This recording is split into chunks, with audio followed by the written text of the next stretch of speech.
How many of you in the room are golfers? Okay.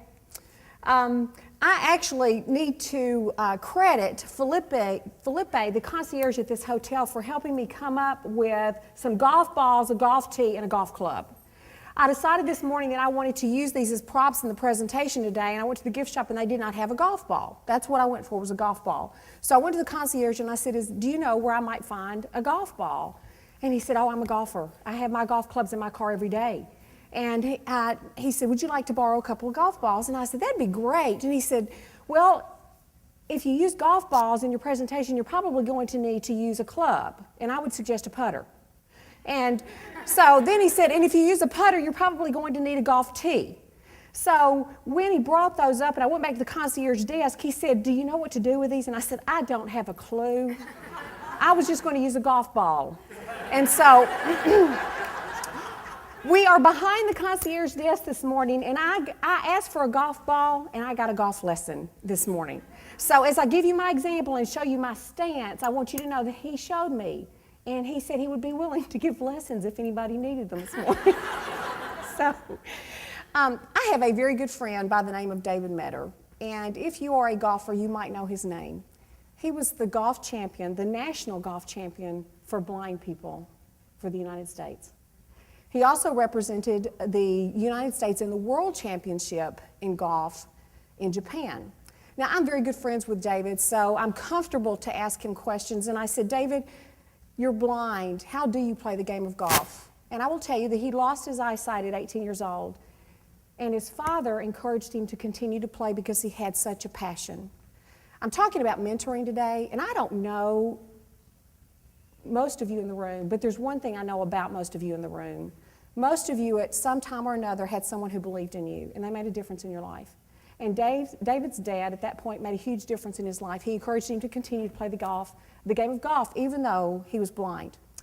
So I said, David, how do you do it? You're blind. And he has a great sense of humor about it. He said, you put me on a golf course at midnight, and you knock out all the lights, and I want you to see who beats Tiger Woods. So he has a great sense of humor about it. And I said, okay, so how do you do it, David? And he said he travels with a coach. And I said, well, tell me what the coach does for you. And he said, before every shot, the coach says, here are the obstacles you're about to face. There's a sand trap on the left, there are trees on the right. And I think part of mentoring others is to let them know the obstacles that they are going to face with whatever they're trying to achieve. His coach tells him the obstacles. And then his coach puts the ball in front of David. He actually I'll put the ball, we'll just act like the ball is in front of me, okay? Because I don't want to make a mistake and hit somebody with it since I don't know what I'm doing. But he puts the ball in front of David. He actually lines him up. Now just think, if David were lined up just a little bit off, wouldn't he be far off when he got to the hole? He lines him up. Are we helping people stay lined up in the right direction to meet the goals that they want? And then he steps back for David to take the shot. Now, this is what Felipe told me. I said, do you put your feet together or do you put your feet apart when you do this so I can look like I know what I'm doing? And he said, you put your feet apart. And he said, now make sure you keep that putter straight when you hit. But David takes the shot, and after he takes the shot, his coach says, this is how you did. Many times we will give a performance appraisal once a year. Think about what a coach does in a football game or a basketball game. And I'm a huge Pat Summitt fan because I'm from Nashville, Tennessee. And coaches give immediate feedback. That's when the learning takes place. We do need to give the immediate feedback. Now, I don't think we need to do it like a coach if it's negative and give it out in front of everybody. I do think we need to do that behind closed doors. And David plays, and he was the national champion for golf.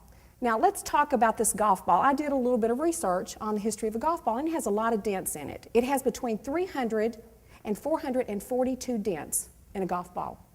When they first started making golf balls, they were smooth. And what they discovered was the more it was hit and the more dents it had in it, the further the ball went. That's why they began to put dents in the golf ball.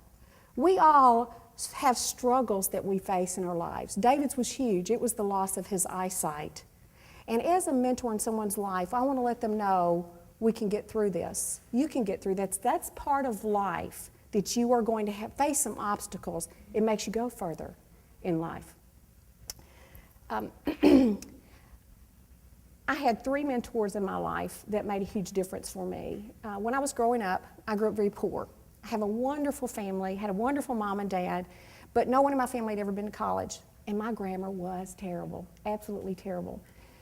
And I had a teacher in high school that really took an interest in me. She taught because she had a passion. She was wealthy, she didn't need to teach. And one day she pulled me aside and she said, Patsy, sometimes when I overhear you saying things, I think if you had said that just a little bit differently, it would have been even more effective. Would you be open once in a while if I just pulled you to the side, and I would never do it in front of anybody, but give you a suggestion on how you might have said something for it to be even more effective? And I said, yes. Do you know what she was really saying to me? Your grammar stinks. And if you don't change it, you will not get as far in life. She changed my life. What do I do full time now? I speak to people. She absolutely changed my life. So I need to be very careful about the words that I choose when I'm mentoring someone else. I do need to talk with them about things that need to change. But if she had said, your grammar stinks, I would have thought, who do you think you are, rich lady? I will keep my bad grammar just to show you how far I can get. And I would have done the opposite. Our word choice is very important. I was in an international association building recently, and on the wall in the bathroom it said, scrubby-dub-dub, don't get a bug, and it had all these statistics about washing your hands. What do you think I'm doing the whole time I'm reading that sign? Washing my hands. Now, some of them say you must wash your hands, and I think, you know what, if I didn't know the germs I would get, I would not wash my hands because of the way they said it. She changed my life. She also took 5 of us graduation day. The nicest restaurant we had ever been to was Shoney's Big Boy. Are you familiar with the Bob's Big Boy, Shoney's Big Boy? And I thought I was uptown when I went to that kind of a restaurant. Graduation day, she took us all to the country club, and she ordered everything she could possibly order. And she said, I want you to be comfortable. You are getting ready to go into a new phase of your life, and you will be having meals with people. I don't want you to be so concerned about which fork to use, or how to use that knife, or what's that fork doing at the top of your plate. So she ordered fish and steak. As she walked us through it, she said, I want you, when you go to meals with people, to be comfortable for the reason that you're there and not be focused about what utensil to use. I went to college. My first airplane flight was in college, and I was going East Coast to West Coast. About 30 minutes into the flight, I was with a college professor. About 30 minutes into the flight, I needed to go to the bathroom. And so I asked the flight attendant. The flight attendant said the bathroom is in the back of the plane. And I get up and go to the back of the plane. It's a pretty large plane going East Coast to West Coast. And I went to the back of the plane. And what is on the door of the bathroom other than vacant or occupied? Lavatory. I even thought it said laboratory. And I thought, I wonder what kind of scientific experiments they do on these planes. I did not know that it meant bathroom. And I was too embarrassed to ask. And I went back and I sat down, and I was miserable for 3 hours. So then I went to the college professor and I said, help me. I've grown in my grammar, but now I need to grow in my vocabulary. And I admitted to her that I did not know what that word meant. And she took an interest, and she helped me along the way. Mentors have changed my life, and I think mentors probably have changed your life as well. I don't think age matters with being a mentor to someone. There is a woman I know, or knew, her name was Muriel Alper. She was in her 70s, and she looked like Nancy Reagan. She worked at the White House. Her daughter had worked for me, and I was flying back and forth from Hawaii, and she said, Patsy, if you ever come to Washington, come to the White House, and I'll show you around where the regular people don't get to go when they come and visit. And I said, great. And so I go to the White House, and she's showing me around, and she worked for the office of the First Lady. She worked in Hillary Clinton's office. And I said, Muriel, how did you go to work for Hillary Clinton's office? And she said, Patsy, I had always dreamed of doing something like that, and my daughter mentored me. And she said, Mom, you've always told me you can do anything you want. She said, you go for it. Go to the White House and work. And she said, so I went and volunteered, and they put all of us old fogies in the dungeon working, answering correspondence, and that's not where I was going to spend my time working. So she turned her badge over like it was an accident, so nobody could see if she was going down the wrong hallway and should not be there. And she said she took her notebook and her pen and started making notes about, well, that's a good place to work, or that's a possibility. And then she said she saw it and it said Office of the First Lady, and she thought, that's where I'm going to work. And she walked in, She said things were in disarray. It was the first of the administration when the Clintons went in, and just things were in disarray. And she said, do you need any help in here? And they said, oh my gosh, yes. And she said, I flipped my badge back over. I went to the dungeon and I said, I have been requested to work in the office of the First Lady. And she worked there 4 years. Now, Muriel Alper died, and I flew into Washington to her funeral, and it was packed. She was a riot. When I was there, I was single, and I was getting on an elevator, and someone else was getting on an elevator, and she said, he's single and he's rich. You want to meet him? And that's just how Muriel Alper was. But when I went to her funeral, it was packed. Not because of who was going to be speaking, because we didn't know. But all of a sudden I look, and down the aisle comes the Secret Service. And do you know who did the eulogy at Muriel Alper's funeral? Hillary Clinton. This is not about Hillary Clinton. This is about Muriel Alper. She went for something she wanted at 70 years old, and she made such an impact, probably on the most powerful woman in the world, that the woman changed her schedule and did the eulogy for Muriel Alper. And we laughed all through the eulogy. Hillary Clinton said that there were single women in her office, and on Muriel Alper's deathbed, she was telling the physicians, you need to call the White House, you need to go out with this person. And doctors were calling saying, Muriel is making me do it. She said that Muriel was on her case to bring some of her little lady friends in an association to the White House for cookies and tea. And finally Hillary said, I think Wednesday afternoon we're going to have enough left to invite your ladies. Muriel invited the ladies. She also knew the photographer very well. And guess who each little lady had their picture made with? Hillary Clinton. Muriel had set it all up. People like Princess Diana called. And she talked with Princess Di, and she literally had a personality. You don't need to talk to the First Lady, honey, I can help you with that. But just because somebody encouraged her, even at her age, they made a difference in her life. Do you know how Steven Spielberg got started?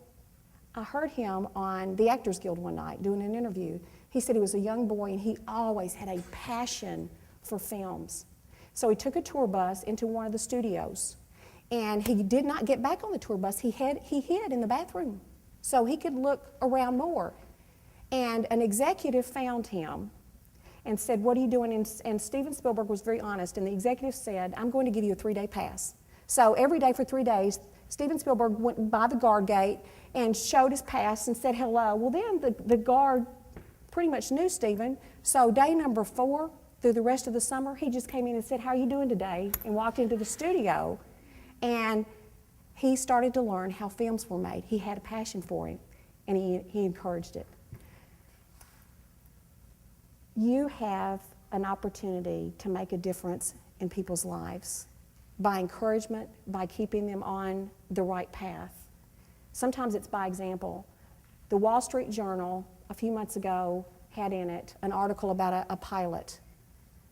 I want to encourage people to do more than what their job is. Do you know what the pilot does?